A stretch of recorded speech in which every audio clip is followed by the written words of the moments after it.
in the show, as you know, has a nemesis, Yeah. right? So, so I wanted to talk a little bit about, and she also has allies. So I wanted to talk a little bit about, some in your experience in teaching, whether you've had those people who kind of maybe felt like they were out to get you, and compare that to knowing when people are genuine allies, on campus. Yeah, that's a great question. I felt that my ability to discern that had to be developed because there are so many people who present right away as your ally. They tell you, I'm going to be your ally, right? And they say they're going to fight the good fight for you and they're going to protect you or they're going to look out for you and advise you, mentor you, right? And then over time you discover that it's very performative. Right. It's performative allyship. Yeah. Because oh God, I can't remember who said this, and maybe it was Malcolm X who said, I can't hear what you say because I see what you do. Mm-hmm.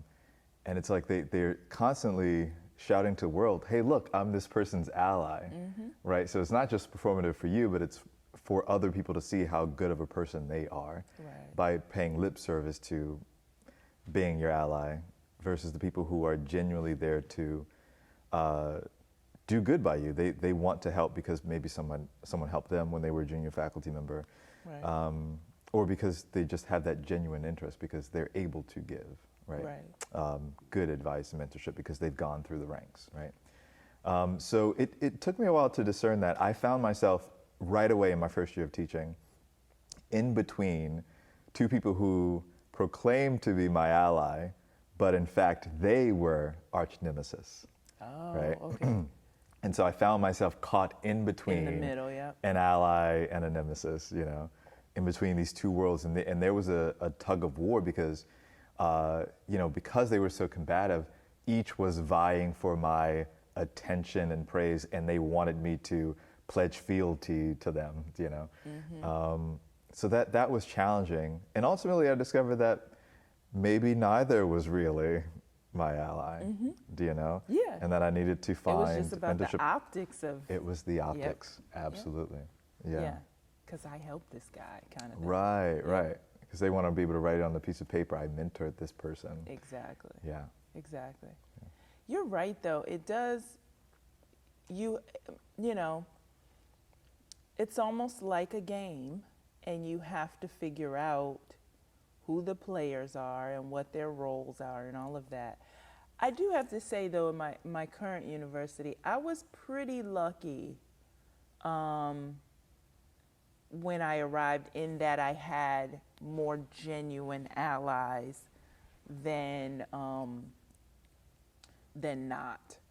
So there were, for one, there was a kind of a handful of black faculty who had been here for a very long time, most over 20 years by the time I got here, who immediately embraced me. So it was kind of like, we got you, we got your back.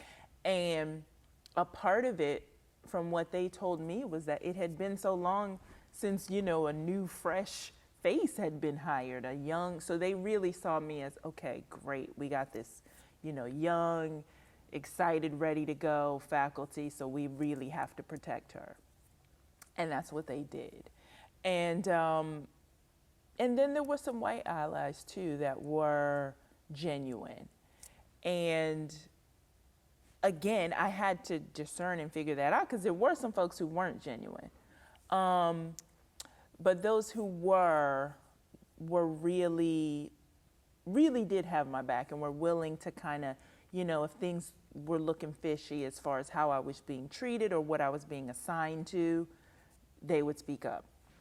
And then I had those folks who, I've been at my current university going on 16 years, and I had folks who, for the first dozen, didn't even speak to me.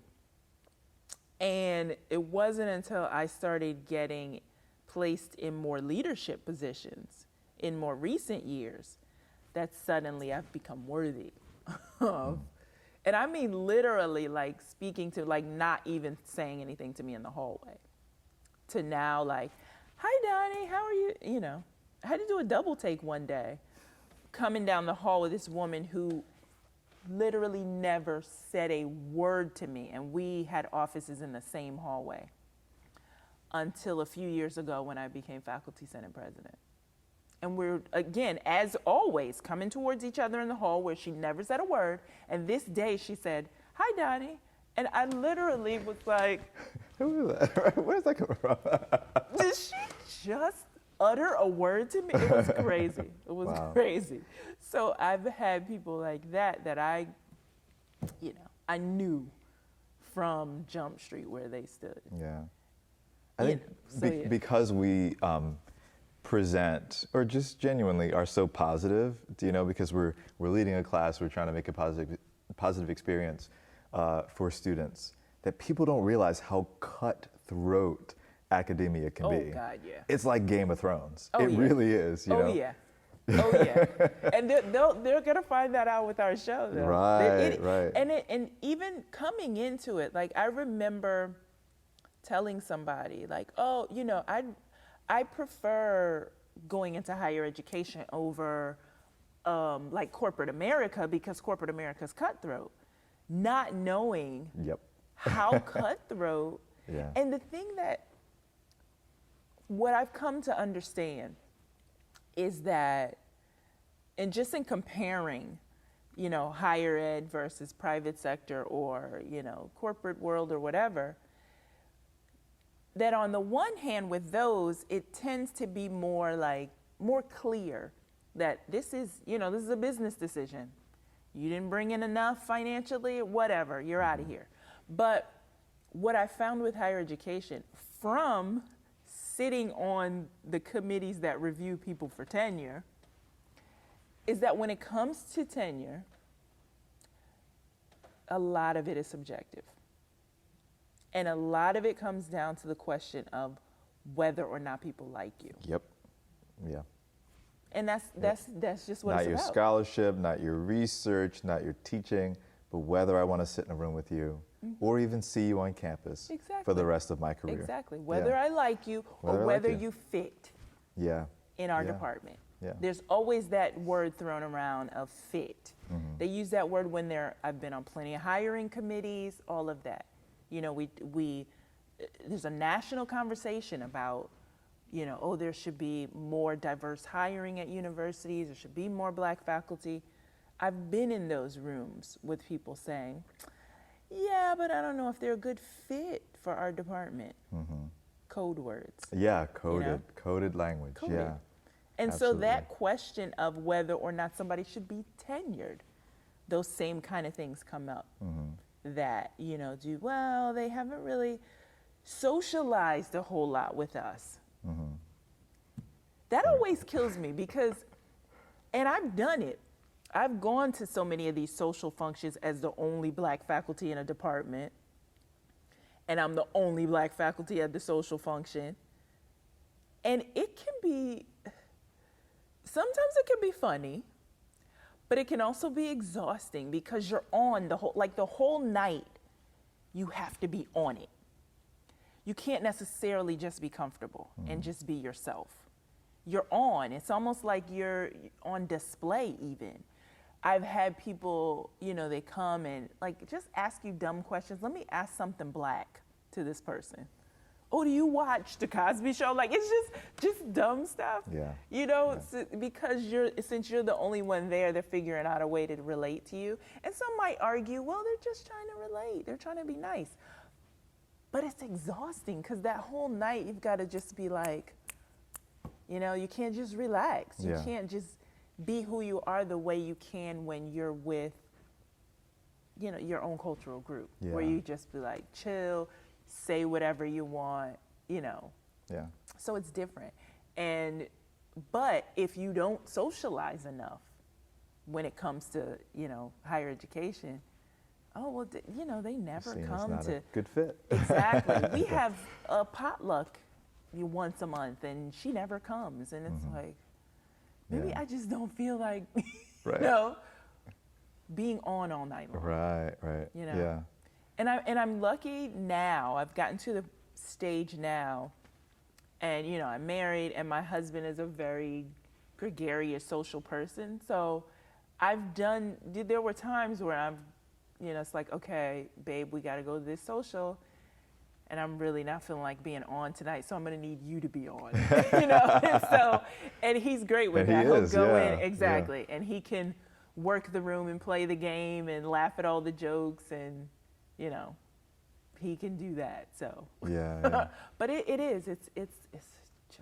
can be exhausting. Yeah, and we're going to explore those kinds of storylines. Exactly. In the series, yeah. Exactly. Where maybe I just feel like, talking about, hip hop or Jay-Z. Maybe I want to talk about Jay-Z and Beyonce. Yeah. Like, I just want to relax. Yeah, on a Friday. But you can't necessarily do that when you go to a social function where you're the only. Right. Yeah. You have to talk politics, and maybe they don't agree with your politics. Yeah.